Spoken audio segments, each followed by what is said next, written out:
Hey everyone, what's up? And welcome back to the garden. Well, it finally happened. I know we've been kind of putting it off, but the frost, it finally got us. And walking around outside here in the garden in the freezing cold, I'm pretty sure this wasn't even a frost. We had a freeze warning. I think we just got hit by a freeze because as you can see by the dahlia plants, they haven't just died back. They are seriously, they've turned black. We had a freeze in true Kentucky weather style. Skip the frost. We don't need no frost. Go ahead and go for the freeze. So my once beautiful dahlias are now just a withering, sad pile of a mushy mess. It's bittersweet. I wouldn't be sad about it, but we have things to do. Dahlias have kind of been in the way. I've been waiting for them to be finished. Now that they are finished, I can get moving with more of my plans for fall, which I've been putting off. And drum roll, please. You guys, I have got a lot of flower bulbs. I have a lot of flower bulbs. This is just some of them. Oh my goodness, we have tulips, daffodils, such irises, so many different types of bulbs from so many places. I do not know where to start. Now, I should go ahead and mention this is not my bulb planting video. This is more of just an update to give you guys a heads up of what I'm doing, what's going on, because I do believe we'll have several videos coming here shortly. I'm doing my best to get everything done. We have a solid week of nice weather coming up, and I want to get everything finished before the cold and the rain really sets in, and I'm really, really eager to start this kind of spring planting journey. Now there are a couple notes that I want to tell you guys about spring, and the main one is that I have decided to make this garden, spring garden, all the garden, the coming season, it is going to be a full-on donation garden. There are a lot of reasons that I've made this decision, and I really, really enjoy the feeling I get from donating flowers. It's very much a selfish thing for me. I do like to give flowers, and I appreciate how they can, just be a little tiny bright spot in someone's day. And I know they have that effect on me personally every time that I go out into the yard. And I am extremely fortunate that you guys even watch these videos.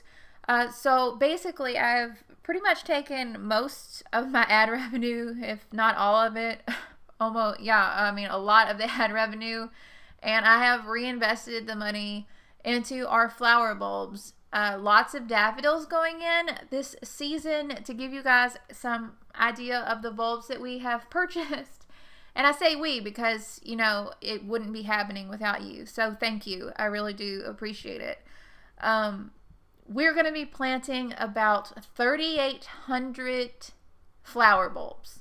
Now, that is including our ranunculus, and it's also including our anemones, which I'm going to be working to save next year. I have a plan to see how that goes. But we are going to be harvesting all the flowers and donating them to nursing homes and everything, because it's a thing that I've been passionate about in the past, but more so recently, with the fact that, people can't even visit the people they love in nursing homes right now. A lot of people can't. It's just a lot going on, and I just want to somehow pass any kind of good intentions forward that I can. I know a lot of people ask me, like, why don't you sell your flowers? You can sell, yeah, I probably could. But it just doesn't feel like what I need to be doing at this point in time. We're really limited by this backyard, and I've been trying to look around for a different place to be, but I'm just at a point I can't afford it. I can't afford to uproot and move everything and quit jobs, and it's just frustrating on a whole. I know I'm rambling, you guys don't care. Back to what I'm planting. We have a lot of ranunculus this year. You guys saw some of the ones from Floret. I also got a lot of the amandine or whatever varieties, so hopefully those will be really, really beautiful. And I'm also very excited for some of the Dutch irises that we have. We have some of the fancier Dutch irises, such as the I think red ember is one of them.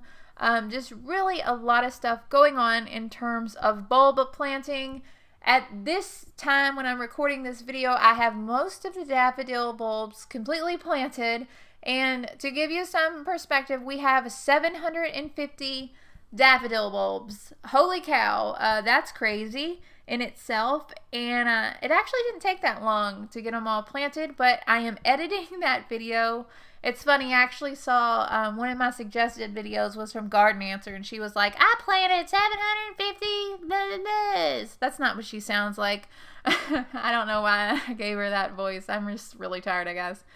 Anyway, I didn't watch it because I did not want it to interfere with the video that I make. So I'm really bad about that. You know, the whole comparison thing, comparing myself with other people. So I generally don't watch a bunch of YouTube videos. Anyway, the ranunculus are up. They're growing.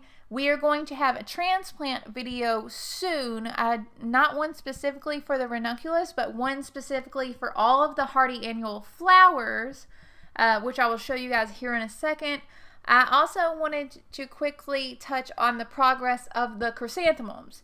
Now, I had covered the chrysanthemums up with a frost blanket when this freeze was projected, but the thing is, when the freeze finally got here, it was also very, very windy, and of course, it can't just, leave the frost blanket alone. It blew the frost blanket off of the chrysanthemums, so the chrysanthemums got hit with some cold blast anyway. Despite my best efforts, the chrysanthemums had already had quite a bit of a hard time here in the garden. I did put a layer of trellis netting on them, but it wasn't enough.